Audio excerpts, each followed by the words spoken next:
फिरौन को उसने वो ख्वाब देख लिया था कि एक सितारा उठेगा और फिर वो गिरेगा तो मेरी सारी सल्तनत को तबाह कर देगा। नजूमियों से उसने पूछ लिया, उसने कहा कि एक बच्चा पैदा होगा जो तेरी सल्तनत को तबाह करेगा। चाहिए तो ये था कि वो तौबा करता, लेकिन उसने क्या किया कि उसने बच्चों को कत्ल कराना शुरू किया। ये सब बिहुना बना ज़िबा करा देता था तुम्हारे बेटों और बच्चियों को वो जिंदा रखता था। तो हजरत मूसा जब पैदा हुए तो उनकी वालिदा ने पता क्या किया, उनको एक संदूक में बंद करके दरिया में बहा दिया। अब दरिया में बहते जा रहे हैं तो माँ थी तो परेशान भी हो गई, उनकी हमशीरा को कहने लगी जरा ध्यान रखना किधर जाते हैं। हजरत मूसा अलैहिस्सलाम दरिया में बहते बहते ना फिरौन ने ना दरिया के किनारे मकान बनाया हुआ था। आपको पता है बादशाहों का ज़ौक होता है। आजकल हमारे जो कुरान है उन्होंने उसका नाम फार्म हाउस रखा हुआ है, मेरा फार्म हाउस। और पुराने जमाने में लोग डेरा कहते थे, तो उसने भी इस तरह का फार्म हाउस बनाया हुआ था।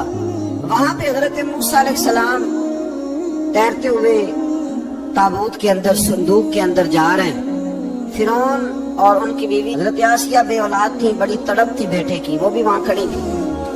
संदूक तैरता हुआ आया तो फिरौन ने कहा कि जाओ पकड़ के लाओ देखो क्या है। जब वो लेके आए ना तो आपकी हमशीरा जो निगरानी कर रही थी परेशान हो गई कि ये तो उसके हाथ लग गए, ये तो अब मार डालेगा। लेकिन जब खूबसूरत और चमकता हुआ बच्चा देखा तो बीबी आसिया कहने लगी ये बनी इसराइल का है ही नहीं, ये तो पता नहीं कहाँ से बहता हुआ यहाँ आ गया है। तू ऐसे ही छोड़, ये पता नहीं कहाँ से, रख ना ले, रख ना ले। तो हजरत मूसा अलैहिस्सलाम वो कहने लगा नहीं उन्हीं के हैं, मूसा अलैहिस्सलाम उसी के हैं। तो आसिया कहने लगी तेरे तो सर पे ना बस भूत सवार हो गया, हर वक्त वही लोग तुझे याद रहते हैं, ये पता नहीं कहाँ से बह गया है।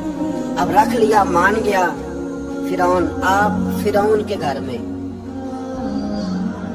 जो इसलिए बच्चे मरवा रहा था कि मेरी सल्तनत हजरत मूसा पैदा ना हो जाए, तो उसी के घर में परवरिश पाने लगे, उसी के घर में। अब औरतें मंगाई गई दूध पिलाने के लिए, तो हजरत मूसा अलैहिस्सलाम किसी बीबी का दूध नहीं पीते, तो आपकी हमशीरा ना वही दाएं बाएं घूमती रहती। तो कहने लगी जनाब आसिया से कि मैं एक बीबी को जानती हूँ, बड़ी साफ सुथरी है, मुझे उम्मीद है ये बच्चा उसका दूध पिएगा। तो फिरौन कहने लगा दौड़ के ला। तो अपनी वालिदा को लेके आई तो हजरत मूसा ने फौरन दूध पीना शुरू कर दिया। फिरौन को फिर थोड़ा शक हुआ। एक रवायत यूं भी लिखी है बाज लोगों ने कि फिरौन एक दिन उठाया हुआ था हजरत मूसा की, अभी थोड़ी सी उम्र थी, तो आपने उसकी दाढ़ी पकड़ के तो एक घोंसा दे मारा। जलाले तो शुरू से है ना। तो कहने लगा आसिया तू मान ना मान ये बच्चा वही है। तो हजरत बीबी आसिया कहने लगी कि तुझे गलत फहमी है, ये वो नहीं है। उसने कहा देखो ना ये तू उठाती है तो प्यार करता है, और मेरे जब करीब आता है तो इसके लबो लहजे में मैं तलखी महसूस करता हूँ। उसने कहा बच्चों को क्या पता। खैर एक तरफ उसने खाने पीने की चीजें रख दी, एक तरफ अंगारे रख दिए। वो भी हजरत आसिया कहती है कि तुझे समझ आए बच्चे बच्चे होते हैं। हजरत मूसा बच्चे तो थे पर थे तो अल्लाह के नबी ना, अल्लाह के नबी थे। जब उसने कहा ना ये बच्चे हैं तो हजरत मूसा अलैहिस्सलाम बजाए अंगारों की तरफ जाने के, नबी थे वो सीधे खाने पीने वाली चीजों की तरफ बढ़ने लगे।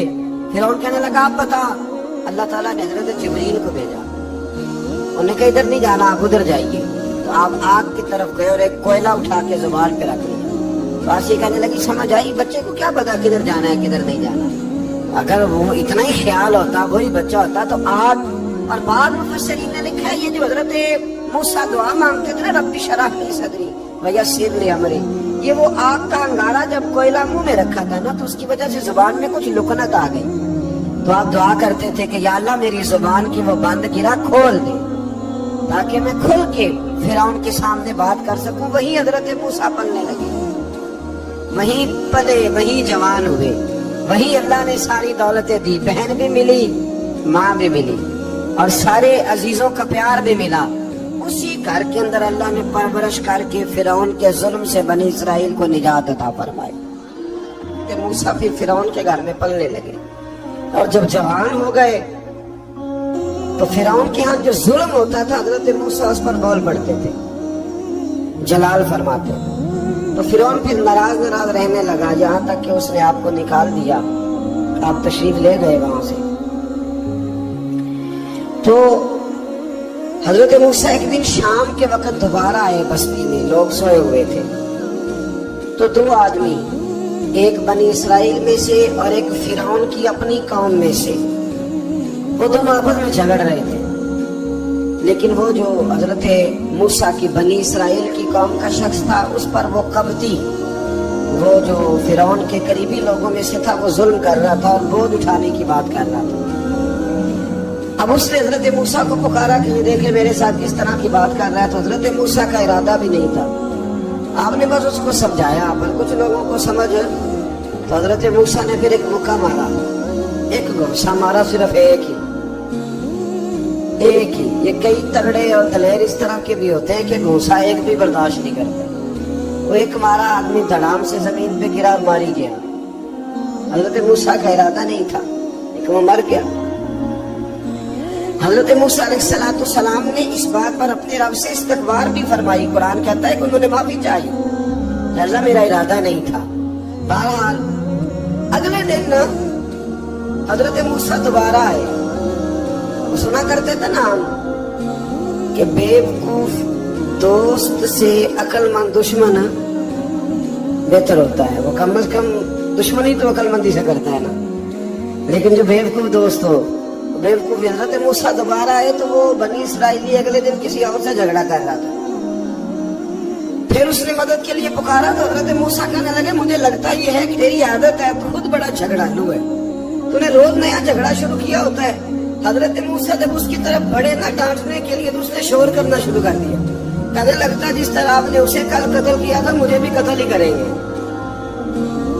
ये इंसानों का मिजाज है कि आप जब तक किसी के तबीयत के मुताबिक चलेंगे वो राजी रहता है, और जरा आप उसकी तबीयत से हटते हैं तो वो शोर करता है। उसने कहा जी आप मुझे भी लगता है मारेंगे।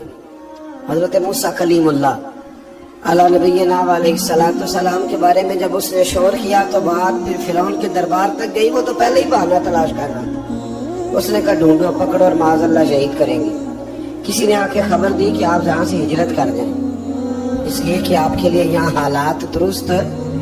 और भाई ये छोड़ दिया करें बात कि फलां आदमी के हाथ में फलां जगह हालात कैसे खराब हुए, तो नबी करीम अलैहिस्सलाम मक्का छोड़ के क्यों आए? हजरत मूसा अलैहिस्सलाम ने हिजरत क्यों फरमाई? ये एक ऐसी अजीब बहस है जिसको लोग बिना वजह छोड़ देते, बिना वजह छेड़ देते हैं। और बिलखुसूस एक खातून ने एक दफा मुझे पैगाम दिया तो मैं बड़ी उसकी बात सुन के मुझे अजीब लगा। वो कहने लगी कि दूसरी जगह मेरी शादी हुई है, मुझे तलाक हो गई थी।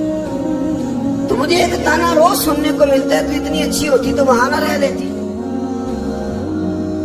तो भाई ये बताने वाली बात है। तो जरूरी है कि बीवी गलत होती है तो तलाक होती है। अल्लाह के महबूब अलैहिस्सलाम के दो साहिबजादियों को अबू लहब के दो बेटों ने तलाक भेज दी थी, किसकी गलती थी? तो आप क्या कह सकते हैं यहाँ, क्यों तलाक? तो इतनी जल्दी बात थोड़ी कर देंगे आप, थोड़ी एहतियात फरमाएं बोलने। तो हजरत मूसा अलैहिस्सलाम वहां से निकले और आप मदियन की तरफ चले गए। मदियन वो इलाका था जहाँ फिरौन की हुकूमत कोई नहीं थी। हजरत मूसा जैसे ही वहां पहुंचे तो उनके अंदर एक जज्बा था, जुल्म होता नहीं देख सकते। जब वहां पहुंचे तो उन्होंने देखा लोग अपने अपने जानवरों को घाट पे पानी पिला रहे और दो खवातीन है वो बिल्कुल पीछे खड़ी हैं। तो हजरत मूसा कलीम आगे बढ़ के कहने लगे तुम क्यों नहीं पानी पिलाती? तो वो कहने लगी हमारा भाई कोई नहीं, बाप हमारा बूढ़ा है। अल्लाह अकबर। मजबूरी ये है, हम हैं भी पर्दादार घराने की, मजबूरी हमारी ये है कि जब तक ये सारे लोग पानी पिला नहीं लेंगे उतनी देर तक हमारी बारी नहीं आएगी। तो हजरत मूसा कलीमुल्लाह अलैहिस्सलाम फरमाने लगे अच्छा ये बात है तो जानवर मुझे दो। वो हो ये रहा था कि चूंकि मर्द पानी पिला रहे थे और जितने भी मर्द आते जाते थे वो घुसते जाते थे और औरतें बेचारी खड़ी थी। हजरत मूसा झट से आगे बढ़े, पीछे हटो। उन दो खवातीन पाकबाज औरतों के जानवरों को पानी पिलाया और फिर आप दोबारा वहीं बैठ गए। वो बीबियां जल्दी जल्दी घर गई, जाके अपने वालिद से कहने लगी अब्बा जी कमाल हो गया, इस बस्ती में एक ऐसा आदमी मिला है जो औरतों की तरफ देखता है तो नेकी करने के लिए आगे बढ़ता है, जो मजबूर और बेकस के लिए अच्छे जज्बात रखता है। फरमाया जल्दी लाओ। कुछ मुफस्सिरीन और तरफ भी गए हैं, लेकिन जमहूर ने लिखा है कि वो हजरत शुएब अलैहिस्सलाम, हजरत शुएब ने घर बुलाया, अपनी एक बेटी को भेजा, फरमाया बेटे बुला के लाओ। और जब घर आए तो आप फरमाने लगे आप मेरे साथ उजरत तय कर ले, 8 साल या 10 साल आप मेरी बकरियों को चराएं, मेरे घर में रहे। और फिर फौरन ही फरमाने लगे अगर आप हमारे घर में रहेंगे, देखभाल करेंगे, तो मैं अपनी एक बेटी का निकाह भी आपके साथ कर। तो 8 से 10 साल हजरत मूसा ने वहां क़याम फरमाया। और फिर जब आपका निकाह हो गया तो आप अपनी बीवी को लेके मिस्र की जानिब जा रहे थे, तो रास्ते में ना ठंड ज्यादा हो गई, तो अपनी ज़ौजा से कहने लगे वहां आग जल रही है, मैं तेरे लिए आग लेके आता हूँ ताकि तू ताप सके, गर्मी हासिल कर सके। वहां गए तो दरख्त से आवाज आई, मूसा मैं तेरा रब हूँ। दरख्त से आवाज आई, मूसा मैं तेरा रब हूँ। और हजरत मूसा कलीमुल्लाह को वहां वही आनी शुरू, वहां वही अल्लाह ताला ने उन्हें वो असा अता फरमाया जो फिर बाद में अज़दहा बनता था। राम करीम ने वही हजरत मूसा कलीम को वही यदे बैज़ा अता फरमाया। अपना हाथ गिरेबान में डाल के निकालते थे तो चांद और सूरज की तरह रोशनी दिया करता।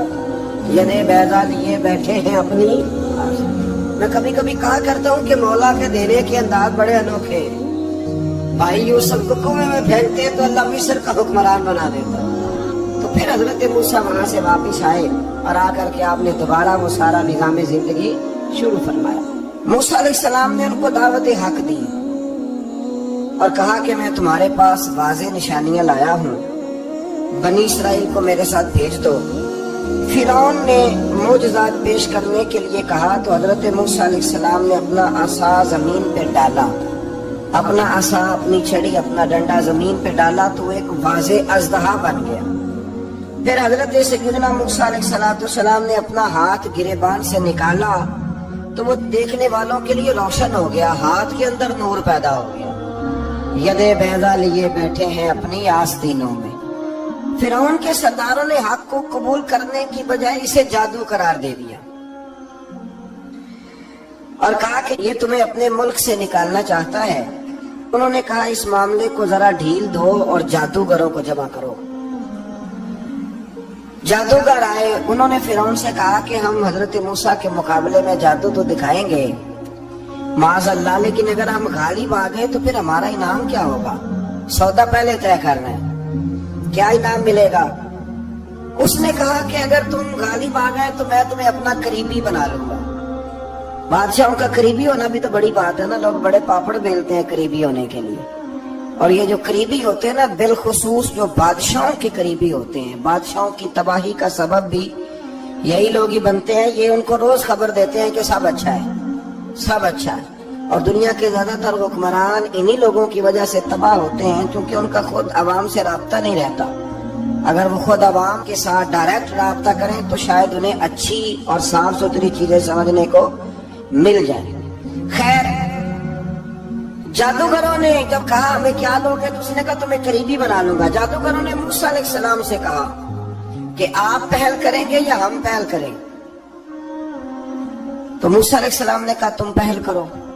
जब जादूगरों ने अपनी रस्सियां जमीन पे डाली तो लोगों की निगाहों को सहर ज़दा कर दिया, जादू कर दिया और उन्हें डरवा दिया। उन्होंने कहा ये तो बड़ा जादू ले आए। अल्लाह ताला ने हजरत मूसा अलैहिस्सलाम को हुक्म दिया कि आप भी अपना आसा जमीन पे डालें। उनकी रस्सियां सांप बन गई थी ना, दरअसल वो सांप बनी नहीं थी, लोगों की आंखों पर जादू हो गया था, उन्हें सांप नजर आ रहा था। फरमाया आप भी अपना आसा जमीन पे डालें। वो आसा सांप बना और जादूगरों की सारी चीजों को निगल ही गया। उनकी बहुत सारी रस्सियां सांप बनी थी, इनका एक ही आसा सांप बना और सबको निगल गया। इस तरह के मोजज़े की हकानियत और जादूगरों का भुतलान साबित हुआ और फिरौनी रुसवा हो गए।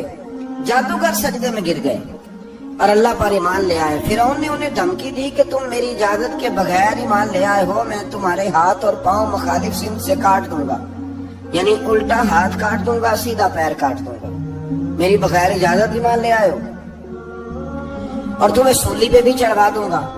उन्होंने कहा कि ईमान लाने की पादाश में तुम हमें सजा देना चाहते हो। फिर उन्होंने अल्लाह ताला से सब्र और इस्तिकामत की दुआ की।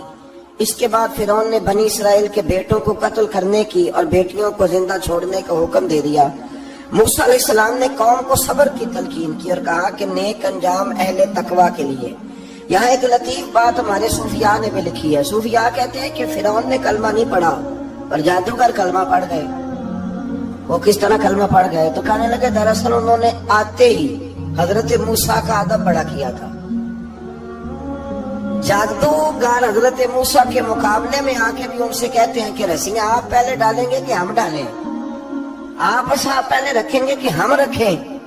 تو اتنا سا ادب کیا تو رب کریم نے فرمایا جو نبی کا ادب کرے وہ بے ایمان نہیں رہ سکتا۔ جو نبی کا ادب کرے وہ بے ایمان نہیں رہ سکتا، اور جو نبی کی بے ادبی کرے وہ ایماندار نہیں رہ سکتا۔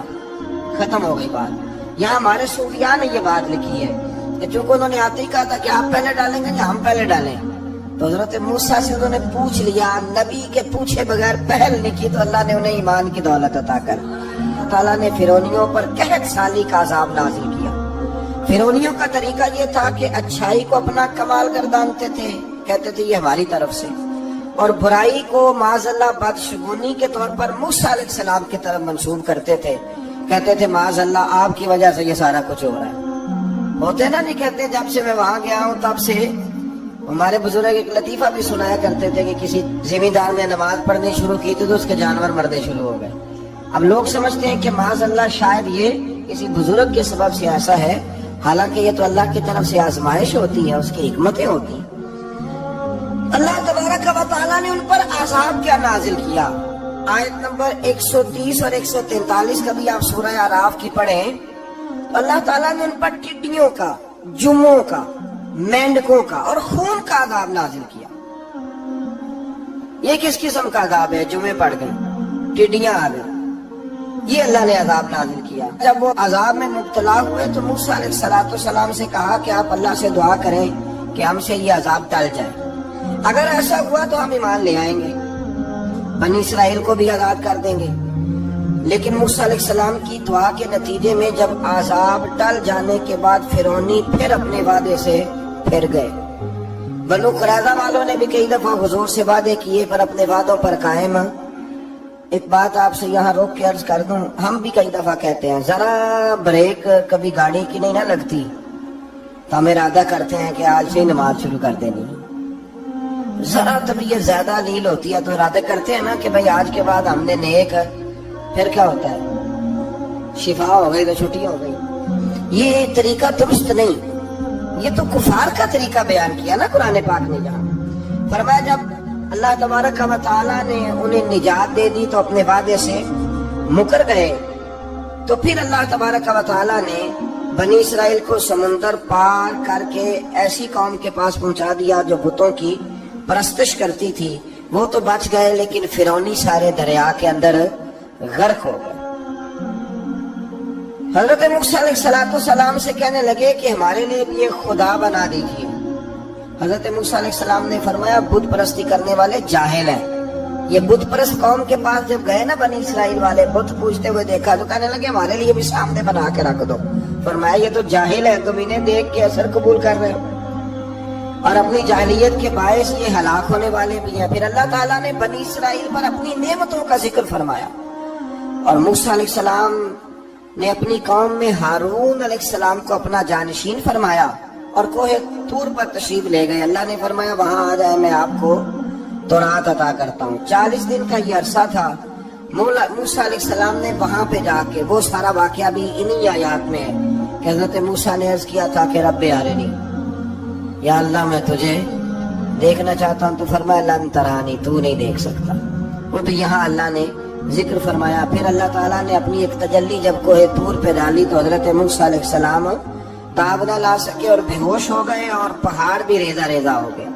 اس کا ذکر بھی اللہ نے انہی آیات میں فرمایا۔ آیت نمبر 144 سے 155 تک حضرت موسیٰ علیہ السلام کو رسالت عطا کرنے، کلیم اللہ کا منصب عطا کرنے، تورات عطا کرنے کا ذکر ہے۔ آگے چل کے بتایا کہ جو متکبر لوگ ہیں نا وہ آیات الہیہ سے منہ پھیرتے، اور جو لوگ اللہ کی آیات اور قیامت کو جھٹلاتے ہیں ان کے اعمال باطل ہیں۔ پھر موسیٰ علیہ السلام کے کوہ طور پر قیام کے عرصے میں بنی اسرائیل کے زیورات سے بچڑا بنا کر اسے معبود بنانے کا ذکر ہے۔ ان میں ایک جادوگر تھا سامری، سنا ہے سلالہ میں اس کی قبر ہے۔ حضرت موسیٰ کوہ طور پہ چلے گئے تو اس نے پیچھے سے سونے کا ایک بچڑا بنا لیا، اس میں سونے کی تاریں اس کے منہ میں لگائیں، ہوا چلتی تھی تو بجتی تھی۔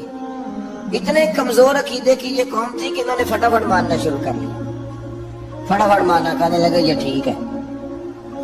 چنانچہ موسیٰ علیہ السلام جب واپس آئے تو قوم پر غصے اور افسوس کا اظہار فرمایا اور کہا میرے پیچھے تم نے ایسا برا کام کیا ہے۔ انہوں نے تورات کی تختیاں بھی زمین پہ ڈالی اور اپنے بھائی ہارون علیہ السلام کا سر پکڑ کے اس سے جواب طلبی کی۔